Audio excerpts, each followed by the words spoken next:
Hey guys, so today I'm going to do a little bit of a protein bar review and nutrition label breakdown. So on my page I have a few different posts where I go through nutrition labels and how to read them and kind of go over that.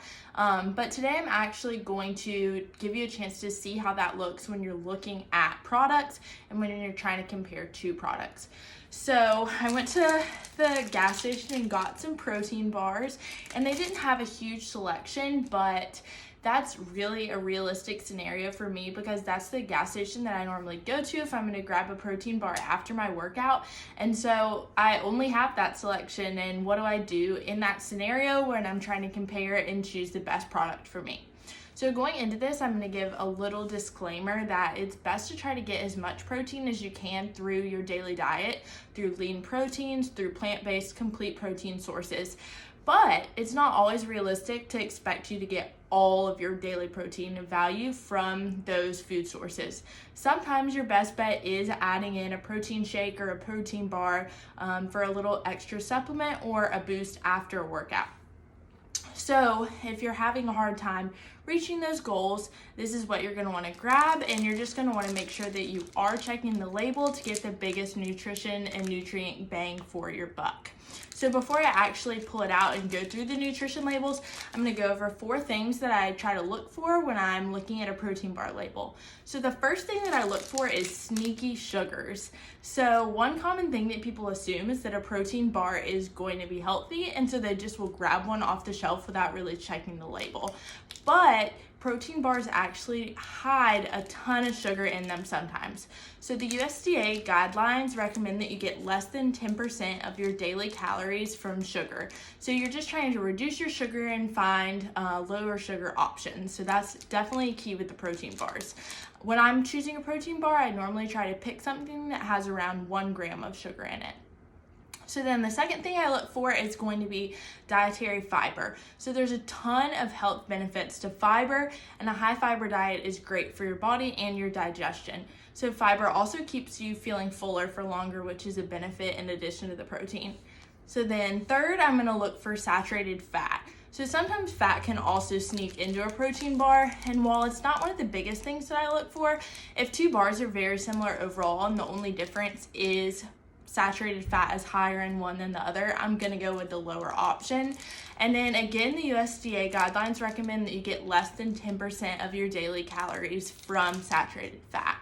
And then the last thing is obviously protein. So you're aiming to get a decent amount of protein from a protein bar. That's kind of the reason you're eating it. So some bars are marketed as protein bars, but they actually contain very little protein. So I saw a Kind bar when I was at the gas station today, and it only had 12 grams of protein in it, even though it had protein bar plastered all over the package.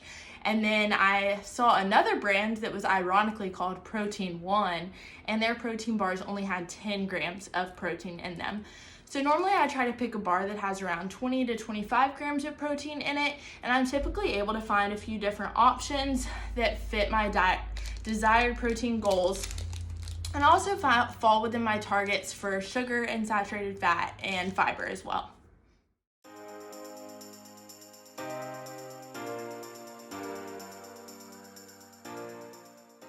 These are the 2 bars that I grabbed. I actually grabbed 2 that were the same flavor. So we got the Power Bar Protein Plus, the cookies and cream flavor, and then the Quest Protein Bar, also cookies and cream flavor. So I'm going to flip them over so that we can check out the nutrition labels. Upside down. So the first thing right off the bat, I noticed that there's a couple of those target values are very similar, and then there's 2 that are very, very different. So in the 2 bars, there's 210 calories in this bar and 200 calories in that bar, so very similar. The saturated fat is 3 grams here, 2.5 grams there, so also very similar. And then the protein is 21 grams and 20 grams, so lastly, very similar. So then the 2 where you're going to see the big difference is this dietary fiber in the Power Bar is 4 grams compared to 15 grams in this bar. So that's a pretty big difference there. And then the sugar is where it really gets me. So the Power Bar has 13 grams of sugar, and then the Quest Bar only has 1 gram of sugar. So if I would have picked up the Power Bar off the shelf and just kind of taken a look at it and seen if that was something that I was interested in, on the front of the bar, it doesn't say anything about the sugar. Whereas on the Quest Bar, it advertises right on the front, only 1 gram of sugar. So that's kind of a giveaway there that it's not going to really have the best bet on that one.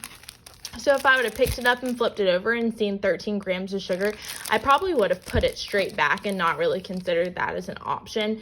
But then the Quest Bar, everything looks good on that, so that would be my choice if I was picking out one in the store between these two. So like I said before, it's really easy to just grab one and go and think that it's going to be healthy, whatever option you pick, which isn't true. And so it's also going to be really intimidating sometimes to look over the nutrition label. You're not really sure what you're looking for. You're not sure what kind of target values you should be getting. So hopefully this was helpful in giving you a little breakdown of the nutrition label and how to kind of apply that to an actual scenario where you're trying to pick between two products.